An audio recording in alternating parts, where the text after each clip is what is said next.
Astaghfirullah wabarakatuh.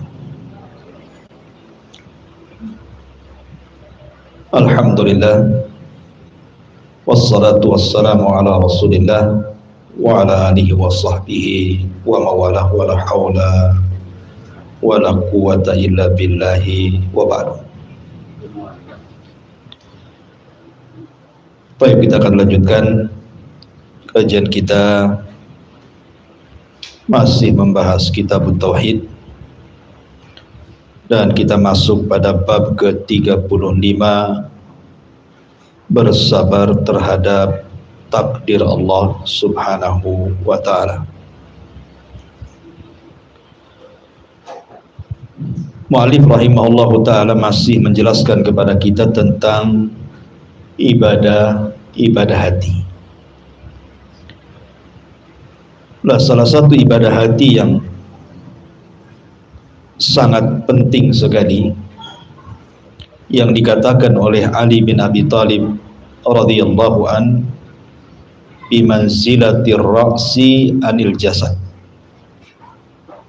di mana ibadah ini sama dengan posisi kepala di atas badan. Apa itu? As-sabru ala aqdarillahi azza wa jal, bersabar terhadap takdir Allah subhanahu wa ta'ala. Ma'asyiral muslimat yang dimuliakan Allah subhanahu wa ta'ala, sering kita mendengar pembagian sabar dalam Islam itu, di mana sabar itu terbagi menjadi 3 bagian. Sabar ketika menjalankan ketaatan, sabar ketika menjauhi kemaksiatan, dan sabar ketika menghadapi qada dan qadar. Lah, yang dimaksud dalam bab ini adalah sabar yang terakhir, sabar terhadap qada dan qadar Allah subhanahu wa ta'ala. Dunia ini secara keseluruhan ibu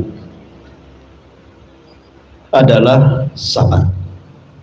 Secara keseluruhan dunia ini adalah kesabaran. Karena setiap manusia pasti diuji. Tidak ada satu manusia yang hidup di bumi yang tidak diuji oleh Allah. Pasti diuji. Dan ujian itu perlu kesabaran. Bahkan orang ingin mendapatkan nikmat saja harus sabar. Ibu ingin punya anak, ibu harus sabar, mengandung 9 bulan dengan berbagai macam keletihan kelemahannya. Setelah anak itu lahir kemudian disusui 2 tahun, kemudian diberikan pendidikan, sabar, harus sabar. Kemudian seorang suami ingin membangun rumah, itu pun harus sabar, mencari uang dulu, terkadang membeli tanah, kemudian membangunnya, atau membeli rumah jadi dan menyicilnya. Terkadang ada rintangan di jalan saat menyicilnya, dan begitu seterusnya. Perlu kesabaran. Terkadang orang diuji dengan tetangganya, diuji dengan anaknya, diuji dengan pasangannya, diuji dengan orang tuanya, diuji oleh manusia lain, sehingga perlu kesabaran. Makanya dunia ini secara umum adalah kesabaran. Makanya saya teringat dengan perkataan Imam Ghazali rahimahullahu ta'ala, bahwa anak panah itu tidak mungkin bisa melesat kecuali dari busur yang bengkok. Kalau busur itu lurus, tidak akan melesatkan anak panah. Apa yang dimaksud perkataan Imam Ghazali di sini? Manusia itu tidak mungkin melesat masuk ke dalam surga kecuali terkadang dibengkokkan dulu kehidupannya. Maksudnya diuji dulu kehidupannya, karena ada tingkatan-tingkatan sorga itu yang tidak bisa diraih dengan sholat, tidak bisa diraih dengan puasa, tidak bisa diraih dengan sedekah dan ibadah-ibadah yang lainnya, dan hanya bisa diraih dengan kesabaran. Makanya kenapa kemudian sabar ini tingkatan ibadah yang paling tinggi, karena juga pahalanya tanpa batas, di mana Allah Subhanahu wa taala mengatakan, innama yuwaffas sabiruna ajrahum bighairi hisab. Sesungguhnya Allah akan membalas orang-orang yang sabar itu dengan pahala tanpa batas. Ma'asyiral muslimat yang dimuliakan Allah Subhanahu wa taala, akan tetapi kalau kita melihat kondisi manusia, saya, ibu atau siapapun, apabila diuji oleh Allah Subhanahu wa taala dengan sebuah ujian, maka manusia dengan ujian itu ada 4 tingkatan. Semua manusia seperti itu. Manusia di depan ujian itu ada 4 tingkatan. Tingkatan yang pertama, dan ini yang paling buruk, dia tidak bersabar dan tidak redha. Dia tidak bersabar dan tidak redha. Terkadang kemudian dimunculkan dengan kata-kata, dengan celaan, mencela Allah Subhanahu wa taala, mencela manusia, mencela kehidupannya, karena dia tidak sabar dan tidak redha. Sehingga terkadang kemudian mulutnya mengucapkan kalimat-kalimat yang menolak takdir Allah Subhanahu wa taala. Kenapa saya terus yang sakit, kenapa dia tidak? Kenapa saya terus yang bangkrut, kenapa dia tidak? Kenapa anak saya terus yang seperti ini, kenapa anak orang tidak? Dan begitu seterusnya. Ini tingkatan yang pertama. Dan ini seburuk-buruknya manusia, karena telah suudzon kepada Allah Subhanahu wa taala. Orang ini tidak paham bahwa kehidupan kita ini sudah diarahkan oleh Allah Subhanahu wa taala. Allah tahu yang terbaik bagi kita. Kan Allah yang menciptakan kita, Allah yang memberikan rezeki kepada kita, dan Allah sudah mengatur kehidupan kita, mulai dari ajalnya, kemudian rizkinya, hidupnya, bahagianya, celakanya, kan sudah diatur. Dan Allah memberikan terbaik kepada kita. Tapi orang ini ketika diuji oleh Allah Subhanahu wa taala yang merupakan jalan hidupnya, dia pun kemudian menolak takdir dan menyalahkan Allah serta ngamuk-ngamuk lisannya. Ini tingkatan yang pertama. Tingkatan yang kedua, dia sabar, tetapi dia tidak redha. Dia sabar tetapi tidak redha. Maksudnya dia diam saja. Dia berusaha untuk sabar.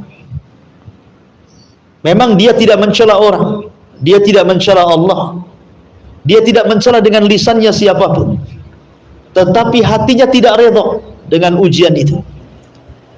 Jadi kalau seandainya tersentuh nih dengan ucapan orang tentang musibah yang dialaminya, keluar semua unek-uneknya. Tapi kalau tidak disentuh, dia diam saja. Tapi kalau disenggol, dia baru cerita semuanya. Ini orang yang sabar tapi tidak redha. Kondisi yang kedua ini tentu lebih rendah dibandingkan yang pertama. Kemudian yang ketiga, dia sabar dan dia redha. Dan ini adalah orang yang paling baik. Ketika diberikan ujian oleh Allah Subhanahu wa taala, dia sabar. Dia tahu ini datang dari Allah dan akan kembali kepada Allah Subhanahu wa taala, dan dia redha. Hatinya ikhlas dengan musibah yang Allah timpakan kepadanya. Dan tingkatan yang paling tinggi dari yang ketiga ini, bukan hanya sekedar sabar, bukan hanya sekedar redha, tapi dia pun mengucapkan alhamdulillah. Maksudnya ucapan alhamdulillah di sini, mengingat nikmat yang masih ada. Jadi dia bersyukur dengan nikmat yang masih ada, dan dia pun redha serta bersabar, seperti yang terjadi kepada seorang salaf, seorang tabi'in namanya Urwah ibn Zubair radhiyallahu anhu. Jadi Urwah ini suatu ketika terkena penyakit, ya semacam gula mungkin, ya bahasa kitanya diabetes, yang mengakibatkan kakinya harus diamputasi. Di zaman itu untuk mengamputasi itu kan tidak mudah, Bu, karena tidak ada alat-alat dan perobatan seperti sekarang. Ada biusnya, ada obat lukanya, dan begitu seterusnya. Hanya satu jalan untuk mengurangi rasa sakit dengan cara minum khamar, supaya dia mabok kemudian lupa dan mengurangi rasa sakitnya. Tapi Urwah ini bersabar dengan penyakitnya dan mengatakan, tidak mungkin kau potong kakiku sementara saya mabuk. Bagaimana kalau seandainya aku meninggal dan aku sedang mabuk? Sebaiknya kau potong saat diriku sedang sholat. Subhanallah, lihat. Padahal sebenarnya kalaupun dia minum khamr saat itu, kan tidak ada masalah, karena kan kondisinya darurat, Bu. Ad-daruratu tubihul mahdurat. Terkadang perkara-perkara yang haram itu dibolehkan saat darurat, kan. Tapi Urwah ini kan tidak mau. Dia tetap mengatakan, bagaimana kalau seandainya kau potong kakiku kemudian aku mati sementara aku sedang mabuk, katanya. Tidak, potonglah, aku sedang sholat. Akhirnya kemudian Urwah pun sholat. Ketika sedang sholat itulah kemudian dia dipotong kakinya, dan dia merasakan juga sakit. Akhirnya dia pingsan. Kemudian setelah pingsan dia pun siuman. Ketika siuman, tiba-tiba dihabarkan kepadanya salah satu putranya meninggal dunia. Subhanallah, Bu. Dua musibah berturut-turut. Pertama, kakinya sudah putus. Yang kedua, dihabarkan anaknya meninggal, anak kesayangannya. Tetapi kemudian Urwah hanya mengatakan, Allahumma lakal hamdu, Allahumma lakal hamdu, ya Allah, pujian itu hanya milik. Kemudian dokter ini yang menangani Urwah ini mengatakan, ya Urwah, kenapa engkau mengatakan seperti itu? Maka Urwah mengatakan, tidakkah kau lihat Allah subhanahu wa ta'ala telah memberikan kepadaku 4 anggota badan dalam badan, 2 tangan dan 2 kaki. Kakiku hilang 1, aku masih memiliki 3 anggota badan. Bukankah aku memiliki 7 putra? Ketika Allah subhanahu wa ta'ala ambil 1, masih ada 6 putra lagi. Allahumma lakal hamdu, ya Allah, hanya kepadamulah kami memuji. Subhanallah. Inilah tingkatan sabar, tingkatan redha yang diiringi dengan pujian kepada Allah subhanahu wa ta'ala. Itulah tingkatan sabar yang luar biasa. Lah kita tinggal memilih, kalau seandainya kita sedang diuji oleh Allah, kita masuk pada kelompok yang pertama kah, atau yang kedua kah, atau yang ketiga kah, atau yang keempat kah? Wallahu a'lam. Tapi kebanyakan manusia yang keimanannya lemah, biasanya mereka ada pada tingkatan yang pertama. Sudah tidak sabar, tidak redha, lisannya pun mencela Allah dan menolak takdir Allah subhanahu wa ta'ala. Di sini Allah subhanahu wa ta'ala berfirman dalam surah At-Taghabun ayat 11, ma asaba min musibatin illa biidznillah wa man yu'min billahi yahdi qalbah wallahu bikulli syai'in alim. Tidak ada satupun musibah yang menimpa seseorang kecuali dengan izin Allah. Barang siapa beriman kepada Allah, niscaya dia akan memberikan petunjuk kepada hatinya. Allah maha mengetahui segala sesuatu. Al-Qamah, seorang ahli tafsir, mengatakan bahwa ayat ini berbicara tentang seseorang yang ditimpa musibah, lantas dia sadar bahwa musibah itu datang dari Allah, maka dia pun rela dan pasrah serta bersabar kepada Allah Subhanahu wa taala. Jadi kalau seandainya ibu mendapatkan musibah dari Allah, kemudian yakin musibah itu adalah datang dari Allah, Allah yang berkehendak kita ini mendapatkan musibah, dan musibah ini sudah dicatat 500 tahun sebelum Allah menciptakan langit dan bumi kepada kita, maka Allah akan berikan hidayah kepada kita, kepada hati kita, sehingga hati kita akan bersabar, akan tenang, dan akan yakin bahwa akan ada kemudahan setelah datangnya kesulitan. Dan itu harus ada keyakinan bahwa inna ma'al usri yusra, bahwa setiap kemudahan, setiap kesulitan itu pasti akan mendatangkan kemudahan. Sebelum kita lanjut dalil-dalil yang dicantumkan mu'alif, saya ingin menjelaskan beberapa kisah, ibu ya, tentang kesabaran para ulama salaf ketika ditimpa musibah oleh Allah Subhanahu wa taala. Kalau kita melihat di zaman Nabi Shallallahu Alaihi Wasallam ada seorang wanita yang berkulit hitam. Wanita ini Allah Subhanahu Wa Taala takdirkan diberikan penyakit berupa penyakit ayan. Taulah ibu ya, penyakit ayan itu kalau datang itu tidak sadar, sehingga terkadang dia menyingkap-nyingkap auratnya dan dia tidak tahu kalau dia sedang menyingkap auratnya.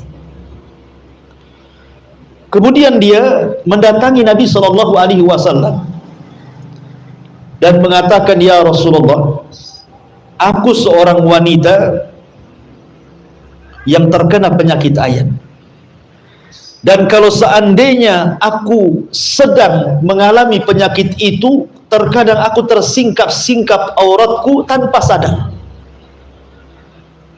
Ya Rasulullah, doakan kepada Allah agar aku diberikan kesembuhan.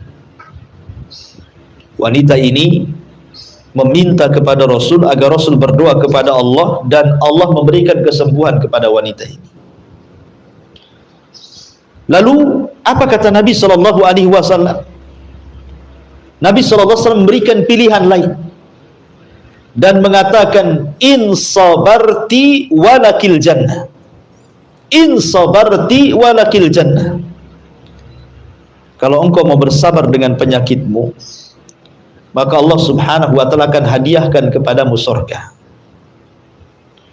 Tinggal milih. Kalau engkau ingin sembuh, aku akan berdoa kepada Allah, Allah akan sembuhkan penyakitmu. Atau jika engkau bersabar dengan penyakitmu, maka Allah Subhanahu wa Ta'ala akan hadiahkan kepadamu surga. Milih mana? Ini kan pilihan yang sulit, bu. Tetapi wanita ini subhanallah, dia mengatakan, idan sa'asbir ya Rasulullah. Kalau begitu wahai Rasulullah, lebih baik aku sabar, karena jelas pahalanya surga. Akan tetapi ya Rasulullah, biarkan penyakitku bersarang pada badan, tetapi berdoalah kepada Allah, kalau datang penyakit itu kepadaku, janganlah sampai aku menyingkap-nyingkap auratku, katanya. Lihat bagaimana kesabaran wanita ini. Dia memilih surga walaupun dia harus di atas penyakitnya. Begitulah pelajaran ulama salaf dulu. Karena begini, bu, Allah Subhanahu wa Ta'ala ketika berfirman di dalam Al-Quran tentang pentingnya seseorang itu bersabar, apa kata Allah Subhanahu wa Ta'ala? Wa basyiri sabirin alladzina idza asabatkum musibah qalu inna lillahi wa inna ilaihi rajiun. Wa basyiris sabirin, beri kabar gembira kepada siapa? Kepada orang-orang yang sabar. Sabar itu dikatakan sabar, bukan setelah ibu lupa tentang musibah, bukan itu. Kebanyakan orang sabar itu kalau sudah lupa dengan musibah, mungkin dengan berjalannya waktu, Bu ya. Mungkin salah seorang dari kita ada yang ditinggal mati oleh orang yang dicintainya, entah pasangannya, entah anaknya, entah orang tuanya, atau siapapun lah yang kita cintai. Terkadang baru kita sabar itu kalau sudah berlalunya waktu, sudah sedikit melupakan, baru kita mau sabar. Bukan itu. Sabar itu bukan setelah lupa akan musibah. Dahulu di zaman Nabi Shallallahu Alaihi Wasallam ada seorang ibu meninggal, salah satu putrinya meninggal, dan itu putri si mata wayangnya meninggal dunia. Akhirnya kemudian sang ibu ini menangis di kuburan putrinya ini, tidak mau pulang dia. Kemudian lewatlah Nabi Shallallahu Alaihi Wasallam. Kata Nabi Shallallahu Alaihi Wasallam, ya fulanah ittaqillah, wahai fulanah, bertakwalah kepada Allah, wasbiri, dan bersabarlah. Wanita ini tiba-tiba menjawab tanpa melihat wajah siapa yang menegurnya. Tiba-tiba wanita ini mengatakan kepada Nabi Shallallahu Alaihi Wasallam, ya, kau bisa mengatakan seperti itu karena musibah itu tidak bisa menimpa. Kau bisa mengatakan seperti itu dengan mudahnya karena musibah itu tidak menimpa. Kan memang begitu, Bu ya, umumnya manusia kan gitu ya. Ibu dapat musibah hari ini, kemudian dinasihati kawannya, yang sabar. Pasti jawaban ibu apa? Iya, kau bisa ngomong sabar sama saya. Kau kan nggak merasakan. Nah, kan begitu ya, umumnya orang itu kalau dinasihati pasti ngomong begitu tuh, karena dia yang merasakan musibah kan. Orang kan nggak merasakan, orang hanya bisa menasihati yang sabar, yang sabar. Ya jawaban kita, iya, kau bisa saja ngomong begitu, sabar, enak kali. Bukankah yang kena musibah saya? Lah wanita ini ngomong begitu kepada Nabi. Tapi Nabi Shallallahu Alaihi Wasallam ini bukan tempat berdebat. Nabi tahu orang ini sedang dirundung musibah, ditinggalkan sama Nabi. Datang Abu Bakar Siddiq radhiyallahu an, memberitahu wanita itu dan mengatakan, Bu, tadi yang menasihati dirimu itu Nabi, Rasul. Kaget wanita itu, karena dia tidak menatap wajah Nabi, masalahnya dikiranya siapa gitu ya. Akhirnya wanita ini karena malunya, kemudian dia pun langsung lari menuju rumah Nabi Shallallahu Alaihi Wasallam, dan tidak didapatinya rumah Rasul itu bawabah, artinya satpam bahasa kitanya, artinya orang bisa langsung menemui Rasul. Maka dia pun minta maaf karena sudah membantah Nabi Shallallahu Alaihi Wasallam. Tapi Nabi paham dengan wanita ini, kemudian memberikan satu pengajaran dan satu pelajaran besar bagi kita umatnya. Kata Nabi Shallallahu Alaihi Wasallam, Inna sabra fi sadmatil ula. Sesungguhnya sabar itu dikatakan sabar pada pukulan pertama musibah itu datang. Jadi sabar itu dikatakan sabar ketika dia bisa bersabar pada pukulan pertama dia mendapatkan musibah. Hari ini ditinggal, meninggal orang yang dicintainya, dia berusaha untuk tegar dan sabar. Itulah yang dikatakan sabar. Jadi bukan dikatakan sabar setelah melupakan ujian, bukan. Kalau ujian sudah berlalu beberapa hari, beberapa waktu, kemudian sedikit lupa, kemudian sabar, itu bukan sabar namanya, itu sudah kadong namanya ya, bahasa kitanya, Bu ya. Mau diapakan lagi ya? Karena percuma saja orang teriak-teriak menolak takdir pun nggak mungkin menghidupkan orang mati. Percuma saja orang kemudian mencela-cela pun tidak menjadikan musibah itu kembali seperti semula, kan begitu. Jadi nggak ada manfaatnya orang yang kemudian mereka tasakhut, marah-marah dengan takdir, marah-marah dengan Allah, nggak ada gunanya, karena tidak bisa membalikkan yang sudah ada. Makanya Nabi Shallallahu Alaihi Wasallam mengatakan, Inna sabra fi sadmatil ula. Kesabaran itu pada pukulan pertama. Ma'asyiral muslimat yang dimuliakan Allah Azza wa Jalla. Ada satu kisah yang menarik. Ada seorang ulama bahasa di zaman itu, di zaman salaf, namanya Al-Asma'i rahimahullahu ta'ala, ulama bahasa.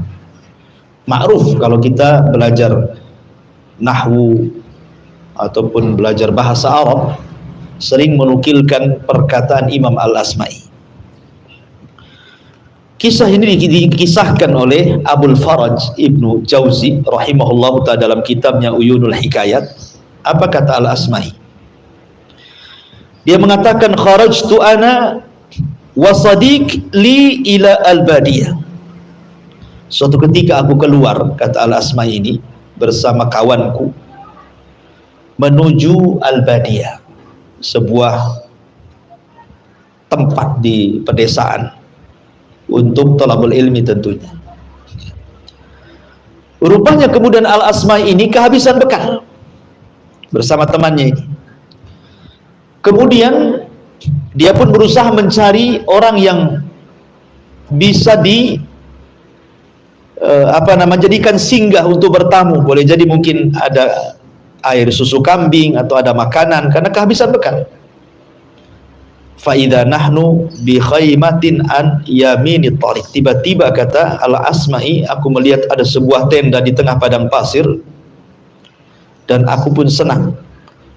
Boleh jadi aku bisa datang meminta minum ataupun makanan di situ. Ketika dia pun mengucapkan salam, rupanya yang menjawab salam di dalam tenda itu seorang wanita yang sudah tua. Seorang wanita yang sudah tua menjawab salamnya Al-Asma'i di dalam tenda itu. Kemudian wanita ini bertanya, "Ma antum, siapa kalian?" Maka Al-Asma'i mengatakan, "Qaumun dhalun anit tariq atainakum fa ansana bikum." Kami kaum yang tersesat dari jalan. Kami membutuhkan bekal sehingga datang kepada kalian. Maka wanita ini mengatakan, "Ijlisu alaihi ila an ya'tiya ibni." Bisa enggak kalian tunggu sebentar sampai datang putraku? Nanti kalau datang putraku, dia yang akan memerahkan air susu dari kambing dan akan menyembelih seekor kambing dan akan dimasakkan untuk kalian. Maka Al-Asma'i pun kemudian menunggu sampai datang anak dari ibu tua ini. Ketika sudah agak lama Al-Asma'i ini duduk, tiba-tiba dari kejauhan ada 2 ekor unta. Yang satu ditunggangi, yang satu tidak ditunggangi. Kemudian makin mendekat. Kemudian wanita ini keluar dari tendanya. Tiba-tiba orang yang menunggang unta dan yang membawa unta tanpa penunggang ini mengatakan, "Ya Umma Aqil, a'zamallahu ajraki fi Ukailin," katanya. Wahai Ummu Ukail, wahai Ummu Aqil atau Ukail, semoga Allah memberikan pahala yang sangat besar untukmu karena musibah yang menimpa Ukail anakmu.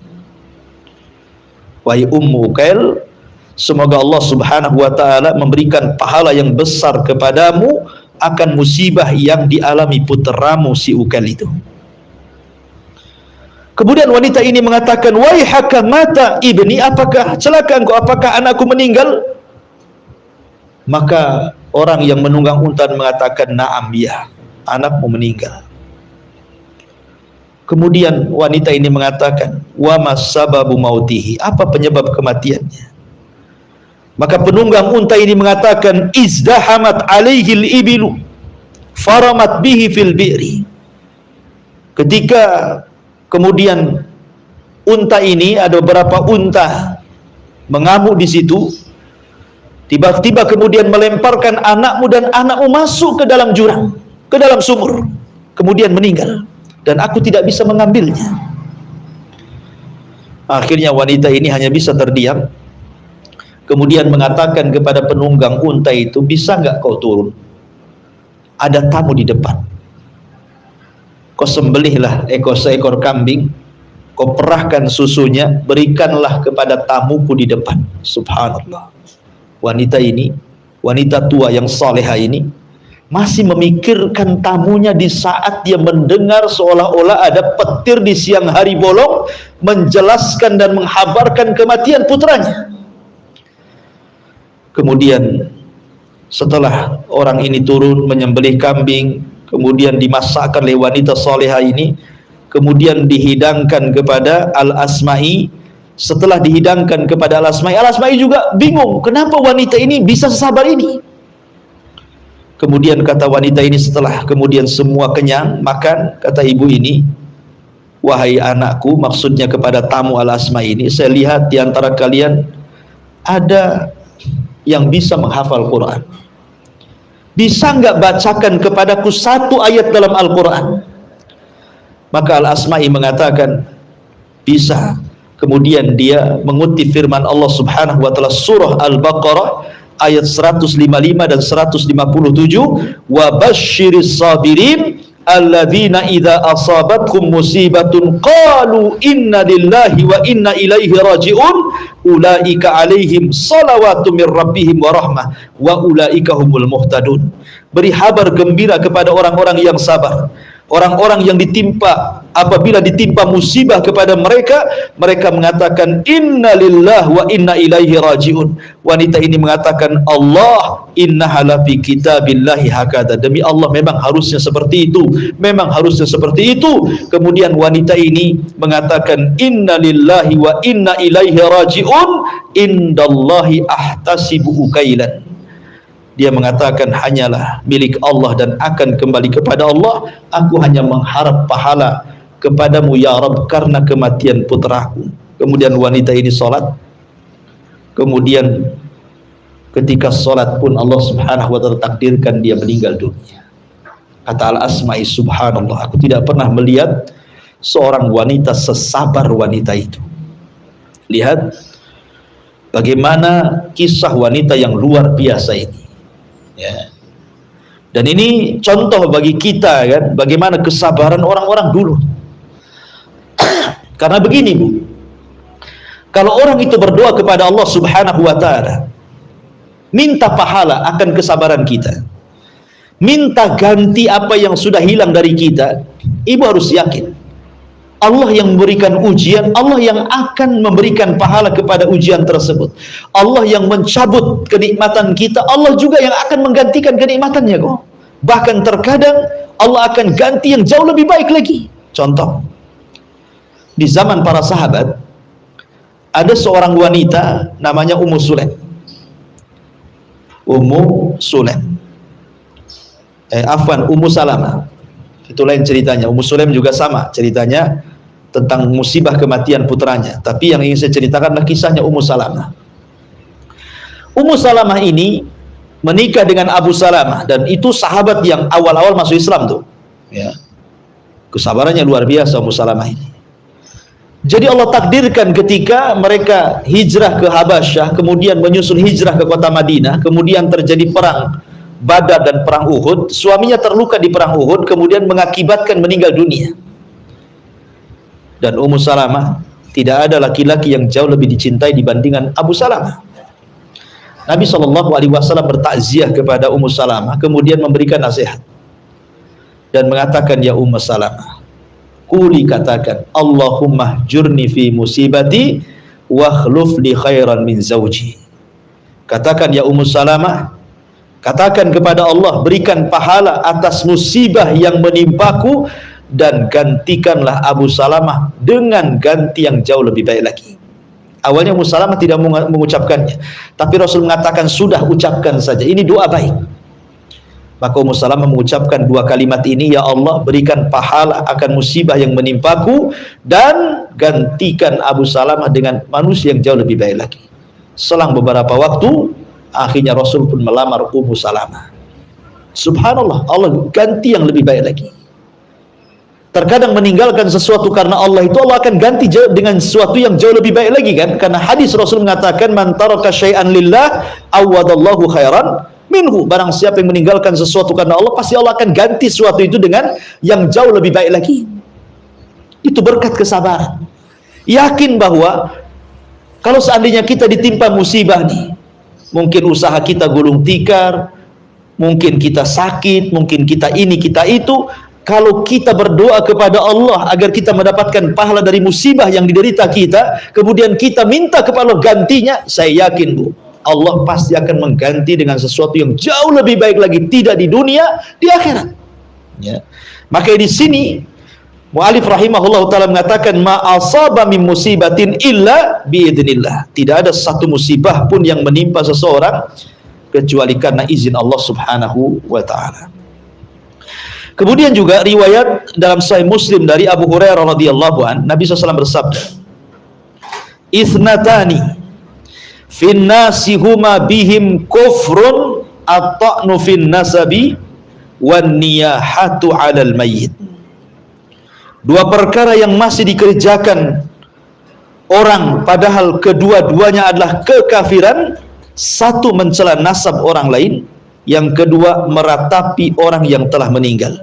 Dan Imam Bukhari Muslim meriwayatkan secara marfu dari Abdullah ibn Mas'ud radhiyallahu anhum, laisa minna man darabal khudud wa syaqqal juyub wa da'a bid'wal jahiliyah. Tidaklah termasuk golongan kami, kata Rasulullah, ketika ditimpa musibah mereka memukul-mukul pipi, merobek-robek kerah baju, atau menyeru-nyeru seperti seruan orang-orang jahiliyah. Di sini mu'alif ingin mencontohkan kepada kita tentang orang-orang yang tidak sabar dengan takdir, orang yang tidak sabar dengan qada dan qadar Allah Subhanahu wa ta'ala. Siapa mereka? Salah satunya adalah orang yang niyahatu alal mayyit, meratap dan meraung karena kematian. Meratap dan meraung karena kematian. Tetapi perlu dibedakan Bu, kalau menangis tidak masalah. Menangis karena kematian itu tidak ada masalah. Nabi saja ketika meninggal putranya Ibrahim, putra Maria Kibtiyah, menangis. Sampai Abdurrahman ibn Auf bertanya soal tangisan Nabi SAW, dan Nabi SAW mengatakan, ya Abdurrahman, ini adalah tangisan rahmat. Enggak masalah, orang menangis itu manusiawi. Ya. Atau saat Nabi SAW meninggal dunia, Fatimah menangis. Kemudian mengatakan, apakah kalian tega setelah Nabi SAW meninggal dunia, kemudian kalian menguburkan jasad Nabi kalian dengan tanah? Kemudian Fatimah menangis. Dan para sahabat menangis saat meninggalnya Nabi SAW. Menangis saat musibah itu tidak ada masalah, itu manusiawi. Yang tidak boleh itu bukan menangis, ya, yang tidak boleh itu meratap. Tangisan yang menunjukkan bahwa dia sedang meratap, dengan mencukur-cukur rambut, berguling-guling, berteriak-teriak gitu Bu ya. Ya, menyobek-nyobek, mencela-cela, mencaci-caci, memaki-maki, itu yang tidak boleh. Kalau menangis saja tidak ada masalah. Kadang manusia itu ya ada sifat sedihnya, kadang menangis, kadang tertawa, kadang sedih, kadang senang, itu sifat manusia. Tetapi yang tidak boleh itu kalau sudah niyah, meraung-raung, menyobek-nyobek, menggunting rambut, berteriak-teriak, itu tidak boleh. Ya, tidak boleh. Itu namanya tidak sabar dengan qada dan qadar. Tidak sabar dengan takdir Allah Subhanahu wa ta'ala. Kemudian mu'alif rahimahullah ta'ala juga mencantumkan beberapa riwayat dari Anas bin Malik radhiyallahu an menuturkan bahwa Rasul bersabda, "Idza aradallahu bi 'abdihi khairan ajjala lahul uqubata fid dunya wa idza arada bi 'abdihi syarra amsaka anhu bi dzambihi hatta yuwafiya bihi yaumal qiyamah." Jika Allah menginginkan kebaikan bagi hambanya, maka dia akan menyegerakan siksanya di dunia. Akan tetapi jika dia menginginkan kejelekan bagi hambanya, maka dia akan menunda siksaannya sampai dia membalasnya pada hari kiamat. Dan Rasul pun bersabda, inna idhamal jaza ma idhamil bala wa inna Allah ta'ala idha ahabba qauman ibtalahum faman radiya falahu ridha wa man sakhita falahu sukhtu. Sesungguhnya besarnya balasan itu setimpal dengan besarnya cobaan. Jika Allah mencintai sekelompok orang, maka dia akan menguji mereka. Barang siapa di antara mereka redha, maka Allah pun redha dengan mereka, dan barang siapa yang murka, maka Allah pun murka dengan mereka. Artinya begini Bu, ujian ini jangan kemudian kita sangkakan ini azab dari Allah, bukan. Karena banyak orang yang ditimpa oleh Allah sebuah ujian dan musibah, seolah-olah dia menyangka ujian dan musibah itu adalah azab dari Allah Subhanahu wa taala. Tidak. Ya, jangan sampai ja'ala fitnatan nas ka adzabillah, menjadikan fitnah manusia seperti azab dari Allah Subhanahu wa taala. Tidak boleh. Ya, dengan kemudian mengatakan, ya Rabb, kenapa mesti saya yang kau terus uji? Kenapa mesti anak saya yang kau terus uji? Kenapa mesti usaha saya yang terus uji? Dan begitu seterusnya. Seolah-olah ujian itu azab bagi dia. Bukan. Karena terkadang Allah itu kalau hendak berbuat baik kepada hambanya, maka Allah akan segerakan hukumannya di dunia. Ya, karena tidak mungkin kemudian orang itu akan ditimpakan perasaan dua takut di dunia dan di akhirat. Kalau orang dia merasa takut di dunia, maka akan aman di akhirat. Kalau dia merasa aman di dunia, dia akan takut di akhirat. Ya. Jadi ketika Allah Subhanahu wa taala kemudian menakut-nakuti dia di dunia dengan musibah gitu ya, maka jangan perlu takut. Anggaplah ini ujian itu untuk menggembleng kita, bahwa kita tidak mungkin masuk surga dengan mudah kecuali dengan adanya ujian, dan adanya ujian itulah muncul kesabaran. Lihat firman Allah Subhanahu wa taala, Bu. Allah mengatakan apa? Wasari'u ila maghfiratin mir rabbikum wa jannatin arduhas samawat wal ard uiddat lil muttaqin.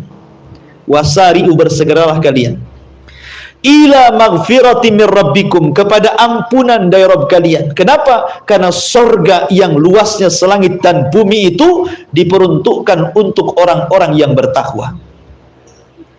Pertanyaannya, lihat bagaimana Allah menyediakan surga luasnya selangit dan sebumi untuk siapa? Untuk orang yang bertakwa. Siapa orang yang bertakwa ini?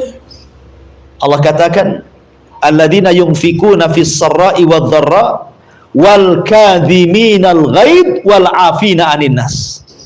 Orang-orang yang bisa menafkahkan dengan hartanya dalam kondisi sarra wa dharra, baik dalam kondisi senang ataupun sulit, dia tetap menginfakkan hartanya. Tetapi tidak cukup sampai di sini. Ya Rabb, saya tidak bisa berinfak untuk meraih surga yang luas selangit dan sebumi. Maka ada yang keduanya. Apa itu? Wal kadhiminal ghaid, dan berusaha untuk sabar, ya, menyembunyikan kemarahan. Artinya sabar. Dicaci ya sabar, dimaki ya sabar, difitnah ya sabar, dibully ya sabar, ngomong tentang apa saja soal ibu-ibu sabar, pokoknya sabar. Ya, ya, artinya sabar itu wal kadhiminal ghaid. Tapi cukupkah? Tidak. Wal afina 'anin nas, supaya kita jangan menaruh dendam. Maafkan manusia yang sudah menyakiti kita, maafkan mereka, supaya jangan menaruh dendam gitu ya.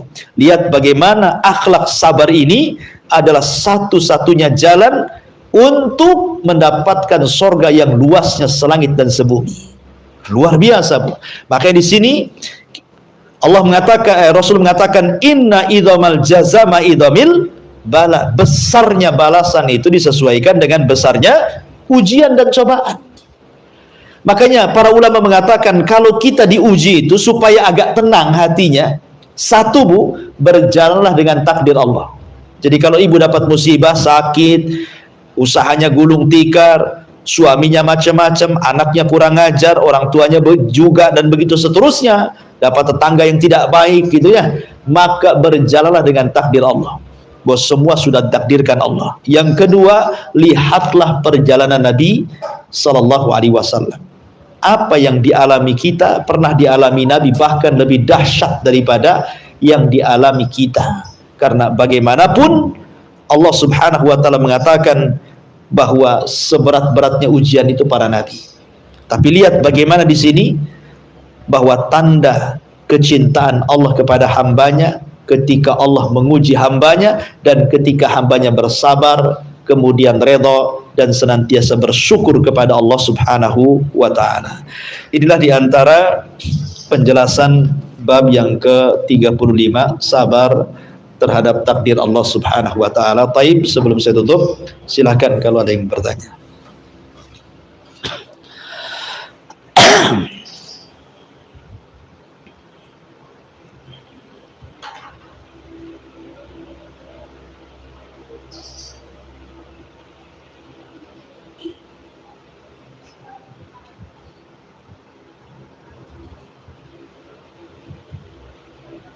Assalamualaikum warahmatullahi wabarakatuh. Waalaikumsalam.